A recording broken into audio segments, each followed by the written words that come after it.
Yeah, and I think that's actually probably better news from the Democratic Party than Biden, because they can somehow look at a plan B, because the performance on tonight's effort really doesn't look like it can be viable heading into November. I want to play you a little of the exchange. This was on the issue of Afghanistan. Let's have a look.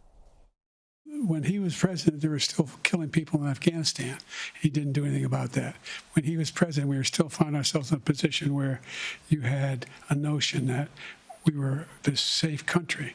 The truth is, I'm the only president this century that doesn't have any, this decade, that doesn't have any troops dying anywhere in the world. And as far as Afghanistan is concerned, I was getting out of Afghanistan, but we were getting out with dignity, with strength, with power.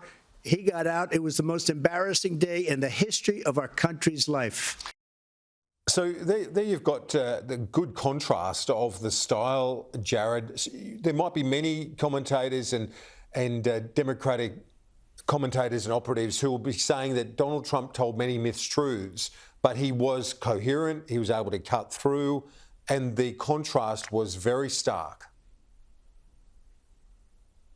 That's a really good point. I think a lot of people will try to judge debates on the policy and whether they answered the policy questions and whether their policies make sense, whether their sort of account of their policy platforms and their accomplishments are relevant. In many ways, though, these debates are not about policy. They're performative. They're about whether someone looks presidential. And right now, the Democrats are concerned that as much as Joe Biden, especially in the latter parts of the debate, was able to show that he is across a lot of huge policy debates, ranging from Afghanistan to Ukraine, that he did not show the part of the personality of what they want a strong and really confident U.S. president to be. And so, yes, Afghanistan, there's a lot of debate to be had there about whether Donald Trump really was executing the sort of withdrawal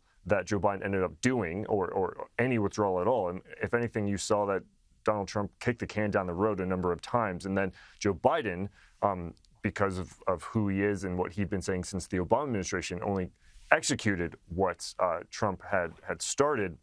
There's a debate there about who did what and when. But again, does that matter? I don't think it matters as much. At the end of the day, the debate in so many ways is about the performance. And what we remember from prior debates as well is performances and one-liners, not the policy platforms. And on that front, you have to say that Joe Biden did not live up to the standards that his team had hoped he would.